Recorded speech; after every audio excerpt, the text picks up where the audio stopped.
그렇다면 정의와 편의가 다르다는 것은 단순히 상상의 구별에 지나지 않는 것일까? 이제껏 인류가 정의란 정략적인 것이라기보다 신성한 것이고 우선 정의를 만족시킨 후에 다만 정략적인 것에 귀를 기울여야 한다고 생각해온 것은 환상에 사로잡힌 것이란 말인가? 결코 그렇지 않다. 우리는 위에서 정의라는 심정의 성질과 기원에 대해 설명했고 정의와 편의를 진정으로 구별해왔다. 행위의 결과를 행위의 도덕성에 들어있는 한 요소로 보는 것을 지극히 숭고한 이유로 경멸해온 사람들은 내가 구별하는 것 이상으로 이런 구별을 중시한다.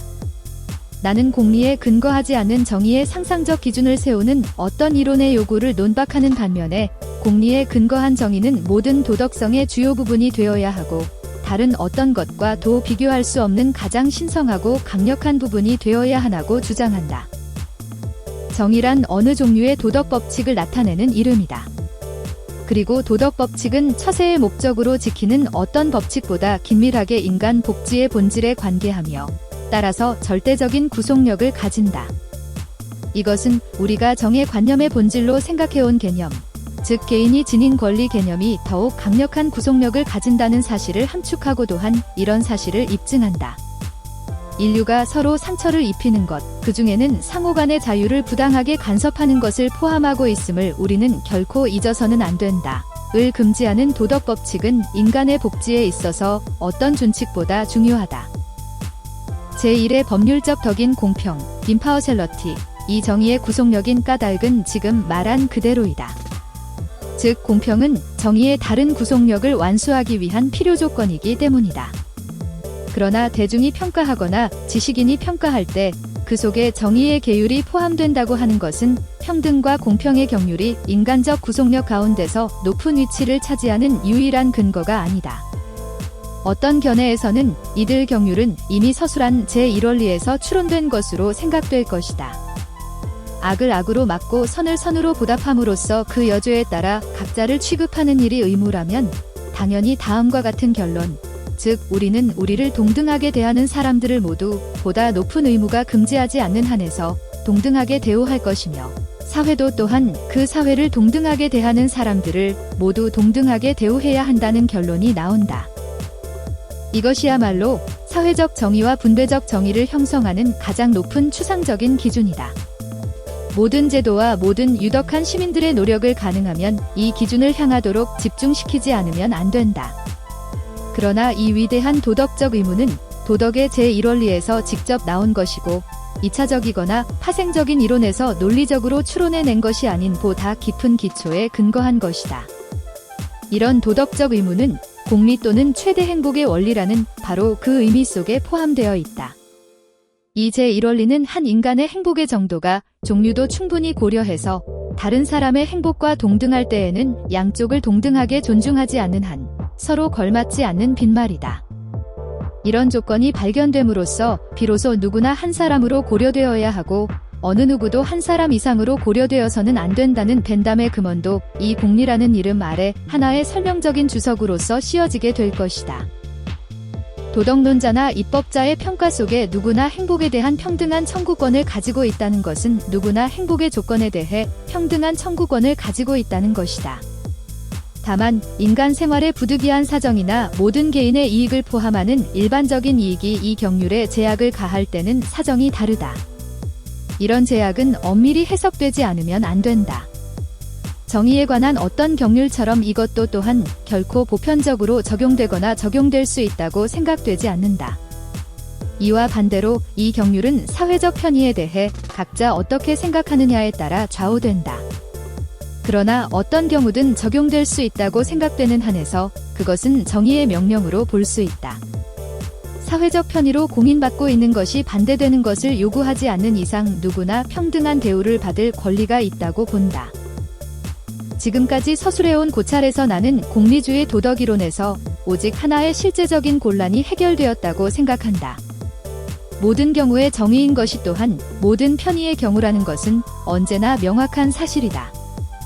정의와 편의의 차이점은 독특한 심정 속에서 정의에 부수하는 것이 후자에서는 대조적으로 구별된다는 점이다. 만일 이 특징적인 심정이 충분히 설명되었더라면 이 심정의 특수한 기원의 문제를 가정할 필요가 없었더라면 그것이 심정의 자연스러운 감정에 불과하고 사회적 선의 요구와 합치하게 됨으로써 도덕화된다면, 그리고 이 심정의 감정이 정의의 관념이 대응하는 모든 유의 경우에도 존재할 뿐 아니라 존재해야만 한다면 정의의 관념은 이미 발부리에 걸려 공리주의 윤리학을 넘어지게 하는 돌이 아니다. 정의는 어디까지나 다음과 같은 어떤 사회적 공리를 나타내는데 적절한 이름이다. 즉, 경우에 따라서는 그렇지 않을 수도 있지만 하나의 종, 클래스으로서 어떤 다른 공리보다도 특히 중요하고 따라서 보다 절대적이고 명령적인 공리인 것이다. 그러므로 또한 정의라는 사회적 공리는 정도상으로도 다르고 종류도 다른 심정에 의해 자연스럽게 보호되고 또한 마땅히 보호되어야 한다. 이런 심정은 단지 인간의 쾌락이나 편의를 촉진시킬 뿐인 관념에 부수하는 보다 온화한 감정과 구별되는데, 이 구별은 명령의 보다 분명한 본성에 의해 그리고 제재의 보다 강력한 성격에 의해 생겨난다. 공리주의의 도덕성은 다른 사람들의 선을 위해서라면 자신이 최대선까지도 희생할 수 있는 힘이 인간에게 있다고 인정한다. 공리주의는 다만 희생 그 자체가 선이라고 인정하지 않을 따름이다. 행복의 총량을 증대시키지 않는 희생이나 증대시키려는 경향을 갖지 않는 희생은 무용지물로 간주된다. 공리주의가 인정하는 자기 포기는 단 하나뿐인데 그것은 다른 사람들의 행복이나 행복의 수단인 어떤 것에 대한 헌신뿐이다. 이때 다른 사람들이란 인류 전체를 지칭하는 것이든 인류 전체의 이익의 범위 내에 있는 개인이든 모두 무방하다. 공리주의를 공격하는 사람들이 좀처럼 인정하려 들지 않으려는 것을 나는 여기서 다시 한번 말해 두어야겠다. 그것은 공리주의가 행위자 자신의 행복이 아니라 관계된 모든 사람의 행복을 정당한 행위의 기준으로 삼고 있다는 점이다. 행위자 자신의 행복과 다른 사람들의 행복 사이에서 선택해야 할 때 공리주의는 행위자에게 전혀 이해관계가 없고 자비로운 제3자처럼 엄정 중립을 지켜야 한다는 점을 요구한다. 나자렛 그리스도의 황금률 가운데서 우리는 공리주의 윤리의 완전한 정신을 찾아낸다. 스스로 해주기를 바라는 것을 다른 사람에게 베풀고 이웃을 너 자신처럼 사랑하라는 것은 공리주의 도덕의 이상을 나타내는 극치이다. 공리설이 무신론이란 비난을 받는다는 소리를 들어도 하등 이상할 것이 없다. 이런 터무니없는 억측에 대해 다음과 같이 말할 필요가 있다. 여기서 문제는 우리가 신성의 도덕적 성격에 대해 어떤 관념을 가지고 있느냐에 달려 있는 것이다. 신은 무엇보다도 자신이 창조한 피조물의 행복을 바라고 있다. 그리고 이것이 신이 이 세계를 창조한 목적이라고 생각하는 것이 참된 신앙이라면 공리주의는 무신론이 아닐 뿐만 아니라 다른 학설보다 훨씬 더 종교적이라고 할 수 있다. 이런 비난이 공리주의가 계시된 신의 의지를 최고의 도덕률로 인정하지 않는다는 사실을 의미한다면 이에 대해 나는 다음과 같이 대답할 것이다. 신의 전지전능함을 믿고 있는 공리주의자가 필연적으로 도덕 문제에 대한 신의 계시가 적합하다고 생각하는 것은 모두 최고로 공리가 요구하는 것을 충족시키고 있음에 틀림없다고 믿는다. 그러나 공리주의자 외에 다른 사람들에 의하면 그리스도교의 계시가 지향하고 그리스도교의 계시에 적합한 것은 인류 스스로 무엇이 옳은가를 발견하고 그것을 찾았을 때 실행할 수 있도록 하는 영감을 인간의 심정과 정신 속에 불어넣는 것이다. 무엇이 옳은가에 대해 신은 극히 일반적인 것만 인간에게 직접 알려준다. 그래서 우리는 신의 의지를 해석하기 위해 윤리설을 필요로 한다는 것이다. 이 견해가 옳은지 어떤지 여기서 검토하는 것은 무익한 일이다. 왜냐하면 종교가 윤리 연구를 위해 부여할 수 있는 도움은 모두 다른 도덕론자에게 부여된 것과 마찬가지로 공리주의자에게도 부여될 것이기 때문이다. 그래서 다른 도덕론자들이 유용성이나 행복과 아무런 관계도 없는 선험적 법칙을 제시하기 위해 종교를 이용하듯이 공리주의자도 또한 어떤 행위가 유용하고 유용한가에 대한 신의 증언으로서 종교를 이용할 수 있다. 어떤 도덕 체계에서도 의무가 서로 충돌하는 사태가 일어난다. 이런 사태는 윤리이론과 개인적 행위를 의식적으로 이끌어가는 것을 방해하는 실제적인 어려움인 것이다. 이런 어려움은 실천적으로 극복될 수 있다. 어느 정도 성공했느냐에 관계없이 개인의 지성과 덕성에 의해 극복될 수 있다. 그러나 여기서 권리와 의무가 충돌할 때 이를 판정할 수 있는 궁극적인 기준을 가지게 됨으로써 이런 어려움을 타개할 수 있는 자격을 그만큼 상실하게 된다는 주장은 성립하기 어렵다. 공리가 도덕적 의무의 궁극적인 원천이라고 한다면 의무가 요구하는 것이 서로 충돌할 때 공리가 이를 판가름할 수 있을 것이다. 기준을 적용한다는 것이 어려운 일임에 틀림없으나 전혀 없는 것보다는 나은 편이다. 그런데 다른 체계 내에서는 도덕 법칙이 모두 각기 독립적인 권위를 요구하기 때문에 그들 사이에서 중재할 수 있는 자격을 가진 공통의 심판이 없다. 그렇기 때문에 이들 도덕 체계가 요구하는 다른 것보다 자신이 우월하다는 생각은 궤변보다 더 나은 것에 의존하지 않으며 지금까지 일반적으로 그래온 것처럼 도덕 체계가 공리에 대한 고려를 인정하지 않는 영향에 의해 결정되지 않는 한 개인의 욕망과 편견이 횡행하는 행위에 말려들고 말 것이다. 이와 같이 2차적인 원리들 사이에 충돌이 일어날 때 제1원리에 호소할 필요가 있다는 사실을 우리는 결코 잊어서는 안 된다. 도덕적 의무의 경우에는 어떠한 2차적인 원리도 포함되어 있지 않다. 원리가 단 하나밖에 없다면 실제로 원리 그 자체를 인식하는 어떤 사람의 마음속에서 그것이 어떤 것인지 의심할 필요도 없을 것이다. 나는 칸트의 체계적 저작 도덕형 이상학에 관해 언급하지 않을 수 없다. 칸트의 사상체계는 획기적인 사건의 하나로 철학적 사색의 역사에 오랫동안 길이 남을 것이지만 이 탁월한 사상가는 방금 말한 저작에서 도덕적 의무의 기원과 근거로서 보편적 제1원리를 다음과 같이 제시한다. 내 행위의 경률이 모든 이성적 존재에 의해 법칙으로서 채택되도록 행동하라. 그러나 칸트가 이 교훈으로부터 실제적인 도덕성의 의무를 연역하고자 했다면 그는 10중 8구 실패할 것이 틀림없고 해괴하게도 모든 이성적인 존재가 가장 극악무도한 비도덕적 행위의 법칙을 채용한다는 어떤 베리 현상을 나타내거나 물리적으로 불가능하다고는 말하지 않더라도 논리적으로 불가능한 사실을 나타내게 될 것이다. 즉, 그가 제시하려 한 것은 누구나 보편적으로 채용할 수 있는 결과가 어느 누구도 결코 그런 일이 일어나기를 바라지 않는 그런 결과라는 점이다. 공리의 원리는 또한 다른 도덕의 체계들이 지닌 제재를 모두 가지고 있다.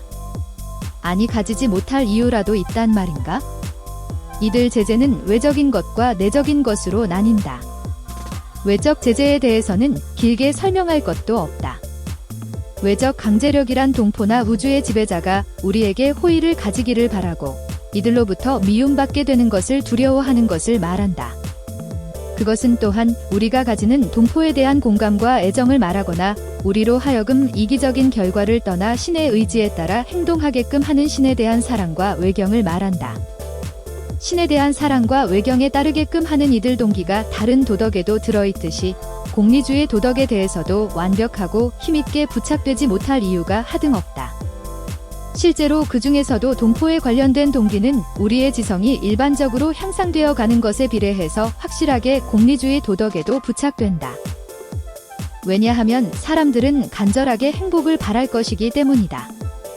또한 그들 자신의 실천이 다른 사람의 행복을 얼마만큼 증진시킬지는 의문이지만 자신의 행동과 관련하여 다른 사람의 행동을 욕구하고 추천하며 이로써 자신의 행복이 증진된다고 생각할 것이다. 종교적 동기와 관련하여 사람들이 대부분 공언하듯이 선성을 믿는다면 전체의 행복에 공언하는 것이 선의 본질이고 선의 유일한 기준이라고 생각하는 사람들은 이것을 또한 신도 인정한 사실이란 점을 반드시 믿게 될 것이다. 따라서 외적인 상벌은 그것이 육체적인 것이든 정신적인 것이든 또는 신으로부터 온 것이든 동포로부터 온 것이든 간에 공리주의 도덕을 고양시키는 데 유용할 것이며 이에 비례하여 공리주의 도덕의 진가도 더욱 높게 발휘될 것이다. 이와 함께 인간 본성의 능력도 신과 동포에 대한 사심없는 헌신을 받아들이게 될 것이다. 의무의 내적 제재는 의무의 기준이 무엇이든 오직 하나 마음속에서 일어나는 감정이다. 즉, 의무를 범했을 때 다소 강하게 느끼는 고통이다. 도덕적 본성을 잘 개발시킨 사람에게는 사안의 중대성에 비추어 고통이 커지고 고통은 의무에 위배되는 행위를 저지시킨다. 이런 감정이 아무런 사심 없이 순수한 의무관념과 결합될 때 특수한 의무관념이나 단순히 우연적인 여건과 결합되는 것이 아니라면 이로부터 양심의 본질이 형성된다.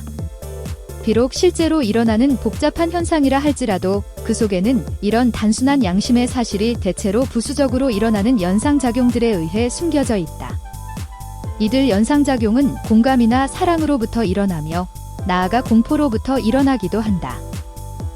또한 모든 형태의 종교적 감정으로부터 일어나고 유년 시절로부터 지금에 이르기까지 생애 전체를 회상하는 것으로부터 일어나며 자존심이나 다른 사람들로부터 존경받고 싶은 욕구로부터 일어나고 때로는 심지어 자학으로부터 일어나기도 한다. 내가 생각하건대 이 복잡하기 이를 데 없는 사정으로 인해 일정의 신비적인 성격이 만들어지게 되는데 인간의 심리 속에는 이러한 신비적인 경향을 나타내는 예가 얼마든지 많다.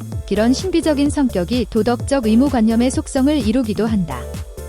또한 이런 신비적인 성격은 사람들로 하여금 신비적인 법칙을 상상하게 함으로써 이 법칙이 우리의 경험 가운데 신비를 불러일으키는 대상이 아니면 의무의 관념이 전혀 부착될 수 없다고 믿게끔 하는 것이다. 그러나 의무관념의 구속력은 감정의 덩어리 속에 들어있다. 이 감정의 덩어리를 깨뜨리지 않는 한 올바름의 기준을 어길 수는 없다. 그럼에도 불구하고 올바름의 기준을 어긴다면 이 감정의 덩어리는 아마도 나중에 양심의 가책이란 형태로 모습을 드러낼 것이다. 양심의 본성과 기원에 대해 우리가 뭐라 하든 감정의 덩어리가 양심의 본질을 구성하고 있음에 틀림없다. 모든 도덕의 궁극적인 제재가 뇌적인 동기들을 제외하면 우리 자신의 마음속에 들어있는 주관적인 감정이므로 공리를 도덕의 기준으로 삼는 사람들은 공리주의에서 말하는 특수한 기준의 제재가 무엇인가의 물음에 당황해하는 일이 전혀 없을 것으로 생각된다. 이 물음에 대해 우리는 다음과 같이 대답할 수 있을 것이다. 즉, 제재란 다른 모든 도덕 기준들이 말하는 것과 똑같은 인류의 양심에서 나오는 감정이다. 의심할 것 없이 이러한 제재는 양심에 호소하는 감정을 갖지 않은 사람에겐 아무 구속력이 없다. 이런 사람들이 공리주의 외의 다른 도덕 원리에 더 순종적인 것도 아니다.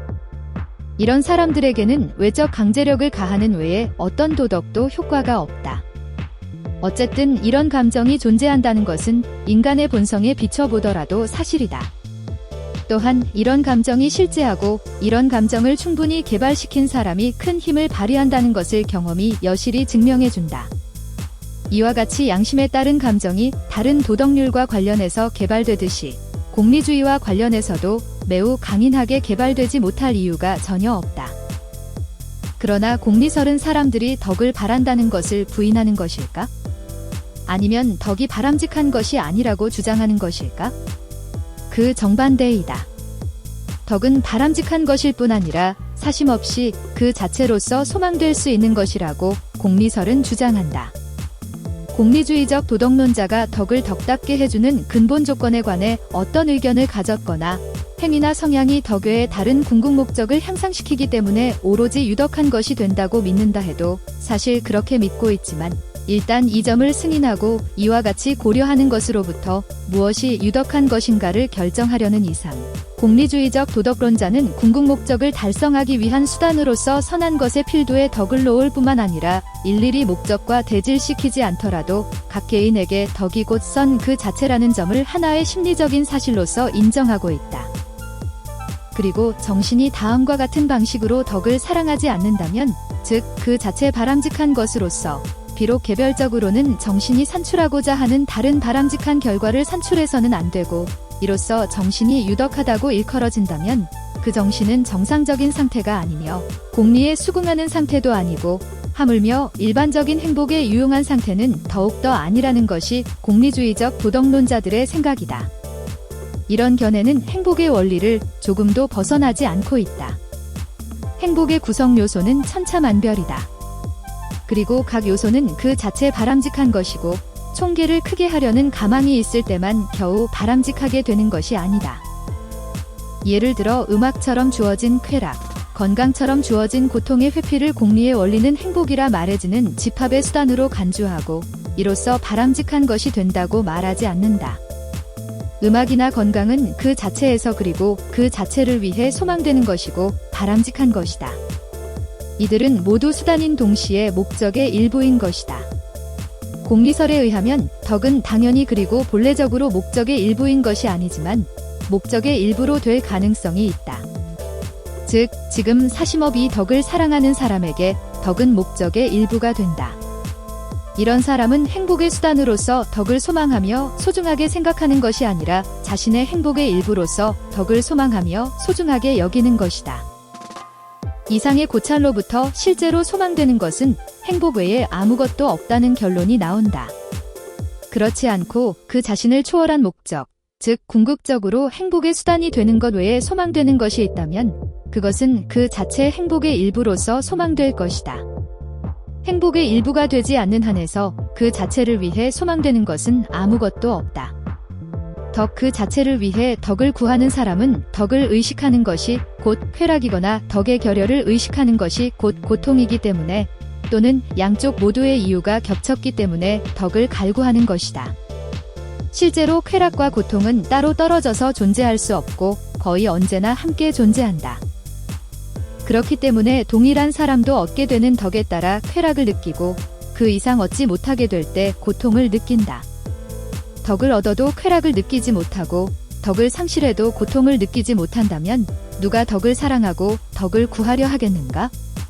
이런 덕은 구한다고 한들 겨우 덕이 자기 자신이나 자신이 보살펴주는 사람들에게 다른 이익을 조금 줄지 모른다는 것이 고작이다. 이로써 우리는 공리의 원리가 어떤 종류의 증명을 허용하는가 하는 의문에 대해 대답할 수 있게 된다. 지금 내가 말한 것이 심리학적으로 참이라면, 다시 말하면 인간 본성이 행복의 일부도 행복의 수단도 아닌 것을 아무것도 소망하지 않게끔 구성되어 있다면 행복의 일부인 동시에 행복의 수단인 것만이 유일하게 바람직한 것이란 사실 외에 우리는 아무것도 증명하지 못할 것이고 또한 그 밖에 다른 증명을 필요로 하지도 않는다. 그렇다면 행복이야말로 인간 행위의 유일한 목적이며 행복의 증진은 모든 인간 행동을 판단하는 판정 기준이 된다. 이로부터 다음과 같은 결론이 필연적으로 따라 나온다. 즉, 행복이야말로 도덕의 기준이 되어야만 한다. 왜냐하면 부분, 즉 행복의 수단은 전체, 즉 행복 속에 포함되어 있는 것이기 때문이다. 그런데 이런 인생관은 많은 사람들의 마음속에 특히 이들 중에서 감정적으로나 의도상으로 보다 존중받아야 할 사람들에게 고질적인 혐오감을 불러일으킨다. 인생에는 쾌락보다 나은 고급 목적이 없다고 생각하는 것, 즉 욕망하고 추구하는 대상으로서 쾌락보다 나은보다 고상한 것은 아무것도 없다고 생각하는 것들, 이들은 야비하고 비천하다고 보고 돼지에게나 어울리는 그러한 학설이라고 비난하나 아주 오랜 옛날에는 에피쿠로스 학파 사람들이 돼지에 속한다는 모욕적인 취급을 받아왔다. 오늘날 이 학설을 신봉하는 사람들은 독일, 프랑스, 영국의 공격자들은 이따금 이전처럼 점잖은 비교의 대상으로 삼고 있다.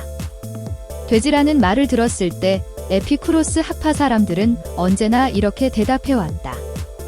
품위를 떨어뜨리는 빛 속에서 인간의 본성을 드러내는 것은 에피쿠로스 학파 사람들이 아니라 에피쿠로스 학파를 비난하는 사람들이다. 왜냐하면 에피쿠로스 학파를 비난하는 사람들은 사람이 돼지의 쾌락밖에 맛볼 수 없다고 생각하기 때문이다. 이 같은 생각이 옳다면 피쿠로스 학파를 비난하는 사람들은 책임을 면할 수 없다. 그러나 그 책임을 다른 사람에게 더 이상 전가시킬 수도 없다. 왜냐하면 쾌락의 원천이 그야말로 사람이나 돼지에게 똑같다면 인간에게 선이 될 수 있는 생활의 준칙은 돼지에게도 선이 되기에 충분한 것이기 때문이다. 에피쿠로스 학파 사람들의 생활과 짐승의 생활을 비교하는 것이 아무래도 인간의 품위를 떨어뜨린다고 느끼는 것은 짐승의 쾌락을 가지고는 인간의 고유한 행복 개념을 도저히 만족시킬 수 없다고 생각하기 때문이다. 인간은 동물의 욕정을 넘어 고도의 능력을 소유하고 있고 그 능력을 한 번만 자각하게 되면 자신의 능력을 만족시키지 않는 그 어떤 것도 행복이라고 생각하지 않는다. 나는 실제로 에피쿠로스 학파의 사람들이 공리주의적 원리로부터 결론을 이끌어내는 체계가 아무 결점이 없다고 생각하지 않는다. 만족스런 하나의 결론을 이끌어내기 위해서는 그리스도교적 요소와 함께 많은 스토아적 요소도 끌어들이지 않으면 안 된다. 그러나 에피쿠로스 학파의 인생관이라고 알려진 것 가운데서 지성과 감정, 상상, 도덕적 심정의 쾌락의 단순한 감각가치 이상의 보다 높은 가치를 부여하지 않은 것은 없다. 더욱이 공리주의 작가들이 일반적으로 육체적 쾌락에 대한 정신적 쾌락의 우위를 인정하는 것도 주로 정신적 쾌락의 영속성, 안전성, 저비용성 때문인데, 다시 말하면 외적 이익보다 내적 본성 때문이란 점을 인정하지 않으면 안 된다. 이 모든 점에서 공리주의자들은 자신의 입장을 충분히 해명해온 터이다. 그러나 그들은 조금도 모순됨 없이 다른 이유를 들 수 있고, 그것도 보다 고급의 이유를 들 수 있을 것이다. 이와 같이 다른 이유를 든다고 하여 그것은 공리의 원리와 전혀 충돌하는 것이 아니다. 공리의 원리는 어떤 종류의 쾌락이 다른 종류의 쾌락보다 훨씬 더 바람직하고 한층 더 가치 있다는 점을 인정한다. 다른 모든 것을 평가할 때는 양외의 질도 고려하게 되는데, 유독 쾌락을 평가할 때만 양에 의존하라는 것은 불합리하지 않은가? 그렇다면 쾌락에서 질적 차이란 무엇을 의미하는가? 하나의 쾌락이 단순히 양적으로만 다른 것보다 큰 것이 아니라 순전히 쾌락 그 자체로서 다른 쾌락보다 가치 있다는 것은 무엇을 말하는가? 이 물음에 대해 가능한 대답은 오직 하나밖에 없다. 두 개의 쾌락 중에서 양쪽을 모두 경험한 사람이나 거의 모든 사람이 그것을 선택해야 할 도덕적 의무감에 관계없이 결연히 선택하는 쪽이 보다 바람직한 쾌락인 것이다. 양쪽을 잘 아는 사람들이 두 개의 쾌락 중에서 하나를 훨씬 높게 평가하고 이런 선택이 보다 큰 불만을 동반할 것이란 사실을 알면서도 또한 마음만 먹으면 언제나 다른 쪽의 쾌락을 맛볼 수도 있는데도 불구하고 다른 쪽이 나타내는 쾌락의 양 때문에 본래 쾌락을 버리지 않고 이쪽을 선택한다면 선택된 쾌락의 향유는 질적으로 우세한 것이고 또한 양을 압도하기 때문에 양자를 비교할 때 양을 거의 문제 삼지 않아도 좋다는 생각이 든다. 이런 견에 만족한 돼지보다 불만족한 소크라테스가 더 낫다는 견에 반대하는 사람은 보다 높은 쾌락을 감수할 수 있는 사람들 중에서 많은 사람들이 때때로 유혹을 이기지 못해 보다 높은 쾌락을 버리고 저급한 쾌락으로 달아나 버리는 것이 아닌가 하고 의심할지도 모른다.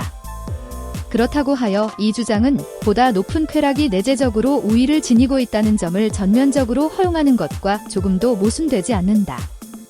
인간은 성격이 모질지 못한 탓에 가치가 낮다는 것을 뻔히 알면서도 보다 가까이 있는 선을 선택하고 많은 경우가 종종 있다.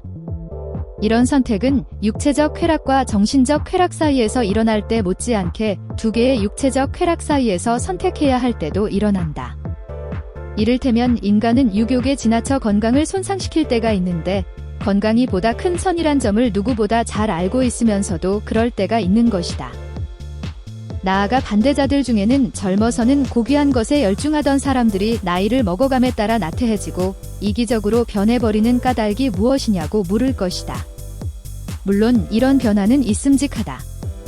그러나 나는 이런 변화를 경험한 사람들이라 하더라도 그들이 자발적으로 보다 높은 쾌락을 버리고 저급한 쾌락을 선택했을 것이라고는 도저히 믿을 수 없다. 내가 믿는 바로는 저급한 쾌락에 완전히 몸을 의탁하기 전에 그들은 이미 보다 높은 쾌락을 느낄 수 없게 되어버렸기 때문이다. 고귀한 감정을 느끼는 능력은 본래 부드러운 식물과도 같아서 비바람에 시달리거나 영양분이 조금만 부족해도 쉽게 고갈되어 시들어버린다. 그렇기 때문에 대다수의 청년들에게 삶의 지위를 부여하는 직업과 그들이 직위에 맞춰 살아가게끔 하는 사회가 보다 높은 수용 능력을 계속 발휘하는 데 적당하지 않다면 그들에게 고귀한 감정을 느끼는 능력은 곧 소멸되고 말 것이다. 사람들은 지적 취미를 잃으면 높은 열망도 잃고 만다. 왜냐하면 그들은 높은 열망에 몰두할 시간이나 기회를 더 이상 갖지 못할 것이기 때문이다. 그들이 저급한 쾌락에 빠지게 되는 까닭은 깊이 숙고한 끝에 나오는 것이 아니라 저급한 쾌락에 빠지는 일이야말로 그들이 접근할 수 있는 유일한 일이거나 아니면 그들이 더 이상 보다 높은 쾌락을 향유할 수 없기 때문이다. 보다 높은 쾌락과 보다 낮은 쾌락을 동등하게 감지할 수 있는 사람이 알면서도 일부러 저급한 쾌락을 예사롭게 선택할지 어쩔지는 극히 의심스럽다. 각 시대마다 많은 사람들이 쾌락의 보다 높음과 낮음을 결합시키려다 실패한 일이 허다하기에 더욱 그렇다. 이상은 이 문제에 대해 유일하게 자격을 갖춘 재판관들에 의해 내려진 판정이기 때문에 나는 더 이상 상고할 여지는 남아있지 않다고 생각한다. 두 개의 쾌락 중에서 어느 것이 가장 선택할 만한 가치가 있는 것인지, 또는 존재의 두 양식 중에서 어느 쪽이 가장 쾌적한 느낌을 주는지의 문제에 관해 그 도덕적 속성이나 결과는 별도로 하더라도 양쪽에 대해 모두 지식을 지닌 자격 있는 사람들의 판단이 최종적인 것으로 인정되어야 하며 서로 다른 판단을 내릴 때에는 과반수의 판단을 최종적인 것으로 인정하지 않으면 안 된다. 게다가 쾌락의 양 문제에 대해서조차 이 방법 외에는 달리 호소할 법정이 없기 때문에 쾌락의 질에 대한 이런 판단을 받아들이는데 주저할 필요는 거의 없다고 본다. 두 개의 고통 중에서 어느 쪽이 가장 격렬한가, 두 개의 쾌감 중에서 어느 쪽이 가장 강렬한가를 결정하는데 양쪽에 대해 보다 잘 아는 사람의 일반적인 의사표시 외에 다른 수단이 있을까? 고통이든 쾌락이든 어느 것이나 동질적인 것은 없다. 고통과 쾌락은 항상 이질적인 것이다. 특정한 쾌락이 특정한 고통을 희생하면서까지 구입할 만한 가치가 있는가 없는가를 결정하는데 유경험자의 감정과 판단 외에 무엇이 있겠는가? 그런 만큼 유경험자의 감정과 판단이 보다 높은 소질로부터 이끌어낸 쾌락을 높은 소질을 갖추지 못한 동물적 본성이 느끼는 쾌락보다 강도의 문제와는 별도로 유적으로 더 좋다고 선고할 때 이 유경험자의 감정과 판단은 앞의 경우와 마찬가지로 존중되어야만 한다. 이상의 고찰로부터 실제로 소망되는 것은 행복 외에 아무것도 없다는 결론이 나온다. 그렇지 않고 그 자신을 초월한 목적, 즉 궁극적으로 행복의 수단이 되는 것 외에 소망되는 것이 있다면 그것은 그 자체 행복의 일부로서 소망될 것이다. 행복의 일부가 되지 않는 한에서 그 자체를 위해 소망되는 것은 아무것도 없다. 덕 그 자체를 위해 덕을 구하는 사람은 덕을 의식하는 것이 곧 쾌락이거나 덕의 결여를 의식하는 것이 곧 고통이기 때문에 또는 양쪽 모두의 이유가 겹쳤기 때문에 덕을 갈구하는 것이다. 실제로 쾌락과 고통은 따로 떨어져서 존재할 수 없고 거의 언제나 함께 존재한다. 그렇기 때문에 동일한 사람도 얻게 되는 덕에 따라 쾌락을 느끼고 그 이상 얻지 못하게 될 때 고통을 느낀다. 덕을 얻어도 쾌락을 느끼지 못하고 덕을 상실해도 고통을 느끼지 못한다면 누가 덕을 사랑하고 덕을 구하려 하겠는가? 이런 덕은 구한다고 한들 겨우 덕이 자기 자신이나 자신이 보살펴주는 사람들에게 다른 이익을 조금 줄지 모른다는 것이 고작이다. 이로써 우리는 공리의 원리가 어떤 종류의 증명을 허용하는가 하는 의문에 대해 대답할 수 있게 된다. 지금 내가 말한 것이 심리학적으로 참이라면, 다시 말하면 인간 본성이 행복의 일부도 행복의 수단도 아닌 것을 아무것도 소망하지 않게끔 구성되어 있다면 행복의 일부인 동시에 행복의 수단인 것만이 유일하게 바람직한 것이란 사실 외에 우리는 아무것도 증명하지 못할 것이고 또한 그 밖에 다른 증명을 필요로 하지도 않는다. 그렇다면 행복이야말로 인간 행위의 유일한 목적이며 행복의 증진은 모든 인간 행동을 판단하는 판정 기준이 된다. 이로부터 다음과 같은 결론이 필연적으로 따라 나온다. 즉, 행복이야말로 도덕의 기준이 되어야만 한다. 왜냐하면 부분, 즉 행복의 수단은 전체, 즉 행복 속에 포함되어 있는 것이기 때문이다. 이런 선택이 행복을 희생하면서 일어난다고 상상하는 사람, 즉 어떤 동일한 환경에서 우월한 사람이 저열한 사람보다 행복하지 않다고 믿는 사람은 행복과 만족이라는 전혀 다른 두 관념을 혼동하고 있는 것이다. 감수 능력이 낮은 사람은 감수한 것을 충분히 만족시킬 수 있는 아주 훌륭한 기회를 만나지만 고도의 감수 능력을 부여받은 사람이 언제나 자신이 구할 수 있는 행복이 이 세상에서는 늘 불완전한 것으로만 느낄 것이란 것은 말할 나위도 없다. 그러나 이런 사람도 불완전한 것을 감내해야 한다면 참는 법을 배울 수 있을 것이다. 불완전하다는 것을 느낀다고 해서 불완전한 것을 의식하지 못하는 사람을 부러워하지도 않을 것이다. 불완전한 것을 의식하지 못하는 것은 이와 같은 불완전한 것이 자격을 부여하는 고급선을 전혀 느끼지 못하기 때문이다. 만족한 돼지보다는 불만족한 인간이 낫고, 만족한 돼지보다는 불만족한 인간이 낫고, 만족한 바보보다는 소크라테스가 되는 것이 더 낫다. 바보나 돼지가 어떤 다른 의견을 갖고 있다 하더라도 그것은 모두 이 문제에 대해 자신들 각자의 입장만을 알고 있는데 지나지 않는다. 그러나 바보나 돼지에 비교되는 상대방은 양쪽 모두를 알고 있다. 공리를 옳고 그름의 시금석으로 옹호하는 사람들이 공리가 쾌락에 대립하는 것이라는 좁은 의미에 국한시켜 이 용어를 사용하고, 또한 단순히 일상적으로 떠벌리는 통속적인 의미에서 이 용어를 사용한다고 생각하는 무지몽매한 무리들에게는 지나가는 말 한마디면 충분하다. 공리주의의 철학적 입장에 반대하는 사람들에게 우리는 비록 순간적이지만 이런 어리석은 오해를 품을 수 있는 자들과 공리주의자들을 혼동한 것에 대해 해명해야 할 것이다. 이와는 정반대되는 비난, 즉 모든 것을 쾌락에 관련시킨다는 비난이 공리주의에 대한 다른 형태의 공통적인 공격이라면 이러한 오해는 그야말로 괴이한 것이 아닐 수 없다. 더욱이 어떤 유능한 작가가 예리하게 지적한 것처럼 이런 식으로 오해하고 있는 사람들은 심지어 때로는 동일한 인물이 공리주의 이론에 대해 다음과 같이 비난한다. 공리라는 말이 쾌락이란 말보다 선행하면 무미건조하여 실행시킬 수 없고, 쾌락이란 말이 공리라는 말보다 선행하면 그것은 육감적이어서 실행시키기에 용이하다. 이 문제에 대해 조금이라도 알고 있는 사람이라면 에피쿠로스에서 벤담에 이르기까지 공리설을 지지하는 모든 저자들이 공리라는 말을 쾌락과는 다른 어떤 것을 나타내는 것이 아니라 고통으로부터 면제를 포함한 쾌락 그 자체를 나타낸다는 사실을 알 수 있을 것이고, 나아가 유용한 것을 유쾌한 것이나 장식적인 것에 대립시키는 대신에 다른 사물들 가운데 있는 유쾌하고 장식적인 것이 곧 유용한 것이란 점을 언제나 천명해왔음을 알 수 있을 것이다. 그러나 대중의 무리들은 일군의 저자들을 포함해서 모두 신문이나 잡지뿐 아니라 중후하고 현학적인 저작 속에 나타나는 이와 같은 천박한 오해에 빠져들기 일쑤다. 공리주의라는 말을 접하는 순간 공리주의에 대해서는 다름 외에 아무것도 모르면서 습관적으로 그들은 아름다움이라든가 장식이라든가 오락과 같은 어떤 형식에서 쾌락을 거절하거나 무시하는 것이 공리주의라고 짓거려댄다. 공리주의라는 이 말이 이처럼 무식하게 잘못 적용되는 예는 비단 비난할 때만 사용되는 것이 아니라 칭찬할 때도 사용된다. 이 말은 비록 경박한 것에 대해서는 우위를 나타내지만 단순한 찰나적인 쾌락을 함축하고 있는 듯하다. 이와 같이 왜곡된 용법에 의해 공리주의라는 이 말이 일반적으로 널리 알려지게 되었고, 신세대가 공리주의란 말의 의미를 알게 된 것도 다름 아닌 이와 같이 왜곡된 용법에 의해서이다. 공리주의란 이 말을 소개하기 시작하면서도 오랫동안 이 말을 특별한 명칭으로 사용하지 않았던 사람들도 본래의 의미를 되찾아 쓰는 것을 의무라고 느끼는 것은 당연한 일이고, 이로써 공리주의가 완전히 타락해 가는 것에서 구제하는데 다소나마 공헌하기를 희망할 따름이다. 다시금 공리는 종종 편이라는 이름을 붙이고 이 말을 원리와 대립시켜온 통속적인 용법을 이용하여 공리주의를 비도덕적 학설로 아주 간단하게 낙인 찍어 버린다.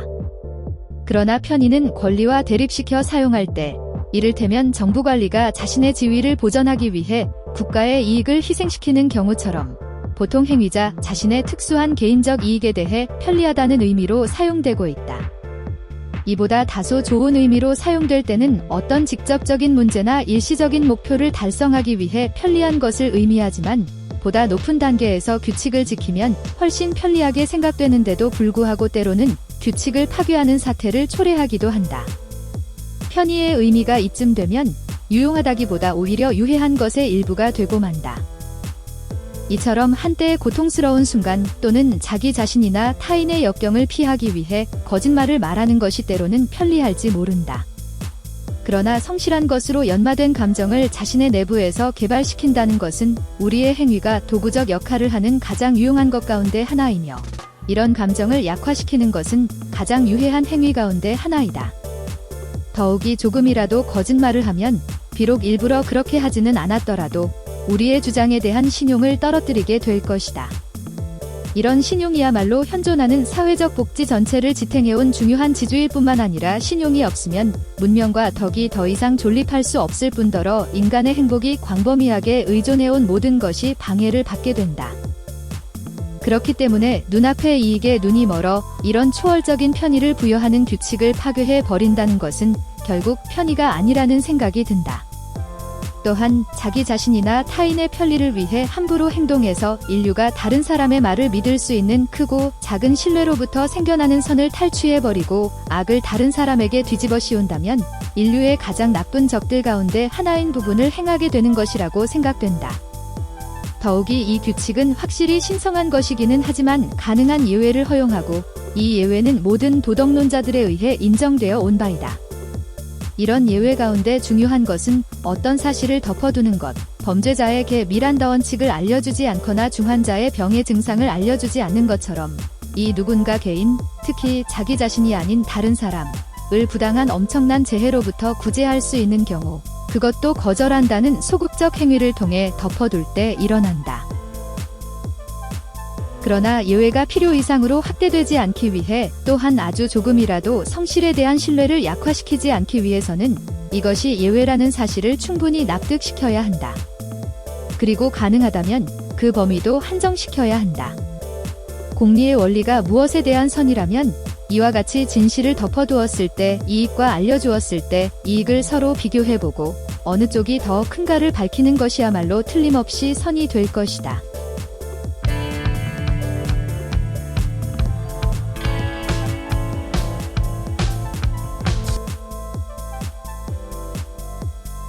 수고하셨습니다.